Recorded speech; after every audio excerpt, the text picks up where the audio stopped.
Today was an opportunity for SES, Fire Rescue New South Wales and New South Wales Police to actually practice some of the drills required with down the wire activities, which is flood rescue winching activities in particular. Today was the first opportunity that we've had to do this in the training environment, and the opportunity was just too great to pass up.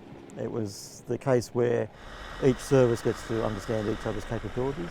At the same time, the fire and rescue and police down the wire people, winch operators, have to perform this as part of their training. So it was a great opportunity to use an existing resource to expand upon what we actually perform and do.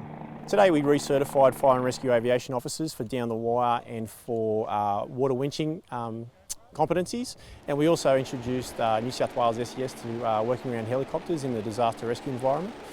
We also introduced some flood rescue techniques which haven't been trained for before, so rescue from cars, which is predominantly where we find most of our rescues during a flood event, and a rescue from roof scenario as well. We had a roof which simulates somebody being rescued from the roof of a dwelling where through rising floodwaters people have become isolated or trapped. And the other prop that we use is a vehicle that's been modified somewhat so that it floats, and that emulates pretty much what happens in a lot of our situations where we're rescuing persons from vehicles.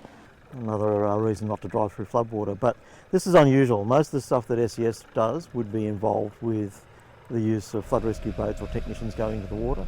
This adds another dimension to the training. Even though we weren't actually involved with the winching activities, we were there in support of, and with hopefully in the future being prepared to perform or act in some capacity with winching activities. I feel this has been a massive step forward for both the New South Wales SES and Fire and Rescue in their working relationship, and to develop better work practices for flood rescue environments. The helicopters are both expensive, but more importantly they've got short duration flight times.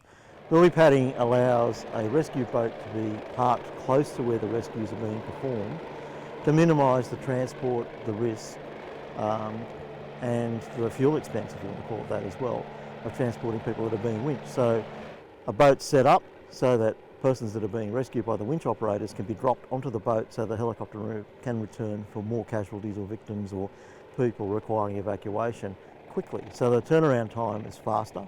It's safer because you don't have people suspended off a wire for a long period of time as well. And in all honesty, it's something that I'd like to see, or we as a service would like to see develop, because it actually adds to the dimensions and the capabilities of all the services by making more resources available to us.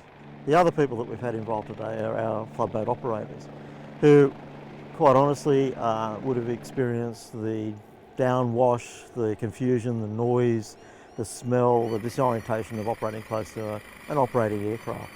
So that's a really valuable opportunity for us as well.